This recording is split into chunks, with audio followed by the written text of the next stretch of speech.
ఇదొక ghost story. చాలామంది అడుగుతున్నారు, ఇంట్రెస్టింగ్ అనిపించింది, అందుకే ఈ ఫ్యాక్ట్ ఫస్టే పెట్టాను. మీ ఇంట్లో రాత్రిపూట ఎవరో డోర్ నాక్ చేస్తున్న సౌండ్ వినిపిస్తే మీరు ఏం చేస్తారు? వెళ్ళి చూస్తారు. ఎవరూ లేకపోతే గాలి కొట్టుకుంటుందేమో అని పడుకుంటారు. అదే నాకింగ్ సౌండ్ మీ బెడ్రూమ్ గోడ లోపల నుంచి వస్తే, మీ కళ్ళ ముందే మీ ఫర్నిచర్ దానంతట అదే డ్యాన్స్ చేస్తే, మీ 11 ఏళ్ల కూతురు ఒక ముసలవాడి డెమానిక్ వాయిస్తో మాట్లాడడం మొదలెడితే, ఇదేమి ద కంజూరింగ్ సినిమా స్టోరీ కాదు. లండన్లోని ఎన్ఫీల్డ్ అనే టౌన్లో హాడ్సన్ అనే ఫ్యామిలీకి జరిగిన నరకం. ఈ కేసుని బ్రిటిష్ హిస్టరీలోనే best documented ghost story of all టైమ్గా ఎందుకు పిలుస్తారో ఇప్పుడు చూద్దాం. The nightmare begins. August 1977. Peggy Hodgson 4 పిల్లలతో ఉంటున్న ఒక సింగిల్ మదర్. వాళ్ళదొక మామూలు కౌన్సిల్ హౌస్. ఒక రాత్రి ఆమె 2 కూతుర్లు 11 ఏళ్ల జేనెట్, 13 ఏళ్ల మార్గరెట్ వాళ్ళ బెడ్రూమ్ నుంచి భయంతో అరుస్తూ కిందకు వచ్చారు. వాళ్ళ బెడ్స్ దానంతట అవే కదులుతున్నాయని చెప్పారు. పెగ్గీ వాళ్ళని తిట్టి పొడుగోబెట్టింది. కానీ ఆ తర్వాత ఆమెకి గోడల నుంచి షఫ్లింగ్ సౌండ్స్ వినిపించి ఇంట్లోకి వెళ్ళి చూస్తే దాదాపు 40 పౌండ్స్ బరువు ఉండే ద చెస్ట్ ఆఫ్ డ్రాయర్స్ దానంతట అవే 2 అడుగులు జరిగి డోర్ని బ్లాక్ చేసింది. పెగ్గీ దాన్ని వెనక్కి నెడితే ఒక ఇన్విజిబుల్ ఫోర్స్ దాన్ని మళ్ళీ ముందుకు తోసింది. ఆ క్షణంలో ఆమెకు అర్థమైంది, వాళ్ళింట్లో వాళ్ళు మాత్రమే లేరని. భయంతో పిల్లల్ని తీసుకుని పక్కింట్లో వాళ్ళ ఇంట్లో పారిపోయింది. Police and paranormal investigators enter. పోలీసుల వరకు విషయం వెళ్ళింది. వాళ్ళు వచ్చి చూస్తున్నాగానే ఒక చైర్ దానంతట అదే 3-4 అడుగులు జరగడం చూసి వాళ్ళకి మైండ్ బ్లాక్ అయింది. ఒక female police officer Caroline heaps, నేను దాన్ని చెక్ చేశా, దానికి ఎలాంటి వైరస్ లేవు, కానీ అది జరిగింది అని అఫీషియల్ రిపోర్టే ఇచ్చింది. కానీ ఇది పోలీస్ కేసు కాదు, పారానార్మల్ కేసు అని చెప్పి వాళ్ళు చేతులు ఎత్తేశారు. అప్పుడు రంగంలోకి దిగారు సొసైటీ ఫర్ ఫిజికల్ రీసెర్చ్కి చెందిన ఇన్వెస్టిగేటర్ మౌరిస్ గ్రోస్. ఆ ఇంట్లో ఉన్న పోల్టర్గిస్ట్ అంటే ఒక అల్లరి చేసే స్పిరిట్ తన విశ్వరూపం చూపించడం మొదలెట్టింది. The terror escalates. ఫస్ట్ చిన్నగా మార్బుల్స్, లేగో బ్రిక్స్ గాల్లో ఎగిరి వాళ్ళ మీద పడేవి. ఆ ఆబ్జెక్ట్స్ని పట్టుకుంటే అవి వేడిగా ఉండేవంట. ఆ తర్వాత ఫర్నిచర్ గాల్లోకి లేచి కిందకు పడిపోయాయి.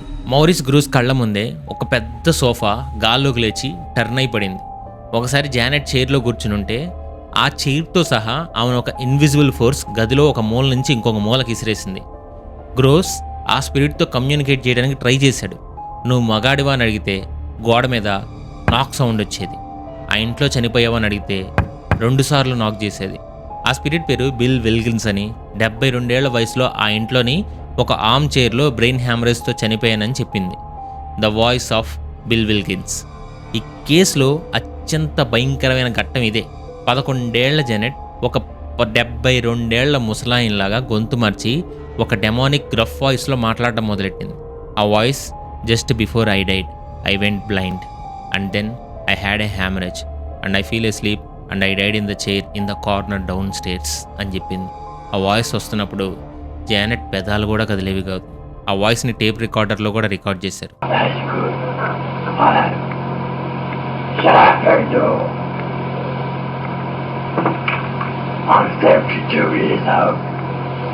మామూలుగా వెంట్రలాకిస్టులు అదే లైక్ నమో వెంకటేశ సినిమాలో గొంతు మార్చి మాట్లాడేవాళ్ళు కదా. ఒక చిన్న అమ్మాయి అంతసేపు అలాంటి డెమానిక్ వాయిస్ని ప్రొడ్యూస్ చేయడం ఇంపాసిబుల్ అని చెప్పారు. ఆ వాయిస్తో పాటు జెనెట్ లెవిటేట్ అవ్వడం అంటే గాల్లోకి లేవడం కూడా మొదలెట్టింది. ఒక ఫోటోగ్రాఫర్ గ్రాహం మోరిస్ జెనెట్ తన బెడ్ పై నుంచి గాల్లోకి లేచి గదిలో తిరుగుతున్నప్పుడు ఫొటోస్ తీశాడు. హాక్స్ ఆర్ హాంటెడ్. అయితే ఈ కేసులో కొన్ని డౌట్స్ ఉన్నాయి. జెనెట్ ఒక వీడియో కెమెరాకి తెలియకుండా చిక్కింది. అందులో ఆమె స్పూన్లు ఉంచడం, తానే కొన్ని సౌండ్స్ చేయడం కనిపించింది. వాళ్లే కొన్నిసార్లు కావాలని చేసి ఒప్పుకున్నారు కూడా. కానీ వాళ్ళు అలా చేసింది మీడియా అటెన్షన్ తట్టుకోలేక వాళ్ళని అక్కడి నుంచి పంపించేయడానికి అని చెప్పారు. కానీ వాళ్ళు చేసిన ప్రాంక్స్ ఇంట్లో జరిగిన 1500 పైగా పారానార్మల్ ఇన్సిడెంట్స్లో కేవలం 2% మాత్రమేనని ఇన్వెస్టిగేటర్స్ అన్నారు. ఒక పోలీస్ ఆఫీసర్, రిపోర్టర్స్, ఇన్వెస్టిగేటర్స్, పక్కింటి వాళ్ళు ఇలా 30 మందికి పైగా సాక్షులు చూసిన ఆ ఇన్సిడెంట్ సంగతి ఏంటి, ముఖ్యంగా ఆ డెమానిక్ వాయిస్ ఏంటి, ఇది ఇప్పటికీ ఇంకా మిస్టరీగానే ఉంది. ఎన్ఫీల్డ్లో నా ఇంట్లో జరిగింది నిజంగా ఒక స్పిరిట్ చేసిన పనా, లేదా అటెన్షన్ కోసం ఒక ఫ్యామిలీ ఆడిన అతి పెద్ద నాటకమా? The case remains one of the most terrifying and debated paranormal mysteries of all time. 2040 కల్లా బంగారం రేట్లు పడిపోతాయి. ఇప్పుడు 1 గ్రాము 10,000 రూపాయలు దాటుతుంది కదా. ఫ్యూచర్లో మేబీ కేజీ బంగారం కూడా 10,000కు దొరికితే ఈ మధ్య లక్షల కోట్లు పెట్టి బంగారం కొన్నవాళ్ళ పరిస్థితి తలుచుకుంటే నిజంగా చాలా బాధగా ఉంది. అండ్ ఈ హైపోథెటికల్ సిచ్యువేషన్ వెనక ఒక రీజన్ ఏంటంటే మెర్క్యూరీ నుంచి గోల్డ్ని తయారు చేసే ఒక mind blowing technology. Marathon fusion అనే ఒక కంపెనీ మేము న్యూక్లియర్ ఫ్యూజన్ రియాక్టర్స్ ఉపయోగించి మెర్క్యూరీని టన్నుల కొద్దీ గోల్డ్గా మార్చేస్తాం అని ఒక ప్లాన్ ప్రపోజ్ చేసింది. ఒకవేళ ఈ టెక్నాలజీ సక్సెస్ అయితే గోల్డ్ అనేది ఒక కామన్ మెటల్ అయిపోద్ది. అప్పుడు జరిగే సైడ్ ఎఫెక్ట్స్ ఊహించుకుంటానే మైండ్ పోద్ది. Just imagine the scene set 2040 wedding. మా అబ్బాయికి కట్నంగా ఒక 10 కేజీలు బంగారం ఇచ్చారని అంటే అయ్యో పాపం 1,00,000 కూడా పెట్టలేదా అని జాలి పడతారేమో. కోర్స్ ఇదంతా జరగాలంటే ముందు కమర్షియల్ ఫ్యూజన్ రియాక్టర్స్ కావాలి. అండ్ గోల్డ్ రేడియో యాక్టివ్గా కూడా ఉండాలి. చాలా ఇఫ్లు బట్లు ఉన్నాయి. స్టెప్ 1 ఏంటి? న్యూక్లియర్ ఫ్యూజన్ రియాక్టర్లో సన్ లాగా ఎనర్జీని క్రియేట్ చేయాలి. స్టెప్ 2 ఈ ప్రాసెస్లో పుట్టే హై ఎనర్జీ న్యూట్రాన్స్ని తీసుకొని మెర్క్యూరీ మీదకి ఫైర్ చేయాలి. స్టెప్ 3 ఈ న్యూట్రాన్స్ అటాక్ వల్ల మామూలు మెర్క్యూరీ 198 రేడియో యాక్టివ్ మెర్క్యూరీ 197గా మారుద్ది. స్టెప్ 4 ఈ అన్స్టేబుల్ రేడియో యాక్టివ్ మెర్క్యూరీ దానంతట అదే డికే అయ్యి స్టేబుల్ గోల్డ్ 197గా మారిపోద్ది. ఫ్యూజన్ పవర్ అనేది సన్ని భూమి మీద పెట్టడం లాంటిది. అది చాలా డిఫికల్ట్ కూడా. సో సైంటిస్టులు 2040 కల్లా ఒక ప్రోటోటైప్ రెడీ చేయాలని చూస్తున్నారు. కానీ జస్ట్ ఇన్ కేస్ ఇప్పటి నుంచి మీ ఇన్వెస్ట్మెంట్స్ని డైవర్సిఫై చేస్తే బెటర్. గోల్డ్తో పాటు ఈ థర్మామీటర్లో ఉండే మెర్క్యూరీ మీద కూడా కన్నేసి ఉంచండి. Who knows, the future is shiny or maybe just silvery. ఈ మధ్య ఇంటర్నెట్లో ఒక వీడియో వైరల్ అయింది. స్టార్ వార్స్ సినిమాలో లాగా ఒక హోవర్ బైక్ మనిషి మీద కూర్చొని గాల్లో జిప్పింగ్ చేస్తూ వెళ్తుంది. చూసిన ప్రతి ఒక్కరూ ఇది పక్కా ఏఏ ఆర్ CGI ట్రిక్, రియల్ కాదు అని డిసైడ్ చేశారు. కానీ ఆ వీడియో క్రియేట్ చేసిన పాలిష్ కంపెనీ ఓలోనాట్ ఇప్పుడు ముందుకొచ్చి చెప్పింది అది ఫేక్ కాదు, 100% రియల్ అని. అండ్ ఆ వెహికల్ పేరు ఎయిర్ బైక్. చూడడానికి స్పోర్ట్స్ మోటార్ బైక్ లాగా ఉంది, కానీ దానికి వీల్స్ ఉండవు, అది ఎగురుద్ది. అండ్ ఈ ప్రోటోటైప్ ఎయిర్ బైక్ గంటకి 124 మైల్స్ అంటే దాదాపు 200 km/h స్పీడ్తో ఎగరగలదు. అండ్ దానికి పెద్ద పెద్ద ప్రొపెల్లర్స్ ఆర్ వింగ్స్ కూడా ఏమీ కనిపించవు. అండ్ ఇది జెట్ ప్రొపల్షన్ మరియు ఒక స్పెషల్ ఫ్లైట్ కంప్యూటర్ సహాయంతో గాల్లోకి తేలుద్ది. అందుకే చూసేవాళ్ళకి అదొక మ్యాజిక్ లాగా అనిపిస్తుంది. మనం కూడా ఒకటి కొనుక్కొని విజయవాడ హైదరాబాద్ ట్రాఫిక్ దాటుకొని ఇంటికి ఎగిరిపోవచ్చు అనుకుంటున్నారు, ముఖ్యంగా బెంగళూరు వాళ్ళు. ఆగండి, ఈ ఎయిర్ బైక్ లాంచ్ ప్రైస్ తెలిస్తే మీ మైండ్ బ్లాక్ అవడం మాత్రం ఖాయం. దీని కాస్ట్ దాదాపు 7.3 crore రూపీస్. అంటే ఆ డబ్బుతో ఒక సూపర్ లగ్జరీ కార్ లేదా విల్లా కొనుక్కోవచ్చు. కోర్స్ మార్కెట్లోకి వచ్చే కమర్షియల్ వర్షన్ స్పీడ్ని తగ్గిస్తారు, గంటకి 100 km/h తగ్గిస్తారు. అండ్ ఈ స్పీడ్ లిమిట్ వల్ల దీనికి పైలట్ లైసెన్స్ కూడా అవసరం ఉండదు. కానీ కంపెనీ వేరే స్పెషల్ ట్రైనింగ్ ఇస్తారు. సో స్టార్ వార్స్ లాంటి ఫ్యూచర్ వచ్చేసింది. కానీ ఆ ఫ్యూచర్ని ఆస్వాదించాలంటే ముందు మన బ్యాంక్ అకౌంట్లో కోట్లు ఉండాలి. అప్పుడు దాకా స్ప్లెండరు ఈ బైక్సే మనకి స్పీడర్ బైక్ అనమాట. గైస్ ఇంకా చాలా ఇంట్రెస్టింగ్ ఫ్యాక్ట్స్ ఉన్నాయి. దానికంటే చిన్న రిక్వెస్ట్ ఏంటంటే కొత్త వాళ్ళు ఛానల్ని సబ్స్క్రైబ్ చేసుకొని బెల్ ఐకాన్ ఆన్లో పెట్టుకోండి. అండ్ బెల్ ఐకాన్ ఆన్లో పెడితే మేము వీడియో పెట్టగానే నోటిఫికేషన్స్ మీ దాకా వస్తాయి. సో మీరు వెంటనే చూడొచ్చు. అండ్ వీడియోని లైక్ చేయండి. ఇంకా వీడియో ఫ్యాక్ట్ అండ్ ఇంకా మిగిలిన ఫ్యాక్ట్స్ని కంటిన్యూ చేద్దాం. సహస్రా కేసులో ఒక మ్యాసివ్ అప్డేట్. చాలామంది నిన్నటిదాకా అనుకున్నది ఒకటి, ఇప్పుడు జరిగింది ఒకటి. ఎందుకంటే హంతకుడు ఒక 10th క్లాస్ కుర్రాడు. దొంగతనం కోసం వాడు రాసుకున్న లెటర్ ఈ కేసుని కంప్లీట్ యూటర్న్ తిప్పింది. ఈ లెటర్లో వాడు రాసిన ప్లాన్ చూస్తే వీడు 10th క్లాసా లేక క్రిమినల్ మాస్టర్ మైండా అనిపిస్తుంది. మైండ్ యూ, నేను ఈ వీడియో రికార్డ్ చేస్తుంది Friday evening 8:50 PM. Police department ఎలాంటి అఫీషియల్ ప్రెస్ మీట్ ఇంకా పెట్టలా ఈ టైం వరకు. సో ఇప్పుడు మనం మాట్లాడుకోబోయే డీటెయిల్స్ అన్నీ మన మీడియా ఛానల్స్లో వస్తున్న కథనాల ఆధారంగానే. అండ్ నిన్న నేను వీడియోలో చెప్పాను ఆ అమ్మాయిని చంపారు, ఎవరు చంపారో తెలియదు, కత్తిపోట్లు ఉన్నాయి దగ్గర 15 నుంచి 21 దాకా. అండ్ ఒకళ్ళ మీద సస్పెక్ట్ ఉంది, సంజయ్ అన్నారు. అందుకే నిన్న వీడియోలో ఒక పాయింట్ని నేను మళ్ళీ 2 సార్లు స్ట్రెస్ చేసి మరీ చెప్పాను. Sanjay is a prime suspect, only A suspect. అంటే సస్పెక్ట్ మాత్రమే, కల్ప్రిట్ కాదు అని. ఎందుకంటే ఇన్వెస్టిగేషన్ అనేది ఒక కాంప్లెక్స్ ప్రాసెస్. ఈరోజు అనుమానితుడిగా ఉన్న వ్యక్తి రేపు నిర్దోషిగా బయటికి రావచ్చు. ఇప్పుడు మనం లైవ్లో అదే చూస్తున్నాం. కావాలంటే మీరే చూడండి నిన్న మన వీడియోలో మనం ఏం చెప్పాం. సో మెజారిటీ క్లూస్ అన్నీ కూడా సంజయ్ వైపే తిరిగాయి. అండ్ ఇప్పటికీ అంటే ఈరోజు ఉదయం వరకు సంజయ్ ప్రైమ్ సస్పెక్ట్ మాత్రమే, అక్యూజ్డ్ కాదు. సంజయ్ ఇంకా తనే కల్ప్రిట్ అని ప్రూవ్ అవ్వలేదు. సో మనం తేలే వరకు మనం కూడా ఎలాంటి కామెంట్స్ చేయలేకపోయాము. అయితే నిన్నటి వరకు సంజయ్ మీదకి అనుమానం ఎందుకు వెళ్ళింది? ఒకలోది పోలీసు వాళ్ళు వాళ్ళ పేరెంట్స్నే ఎంక్వైరీ చేశారు. అలాంటిది అదే బిల్డింగ్లో ఉంటూ ఒక నోన్ మోటివ్ ఉంది, సంజయ్ని ఎంక్వైరీ చేయరా.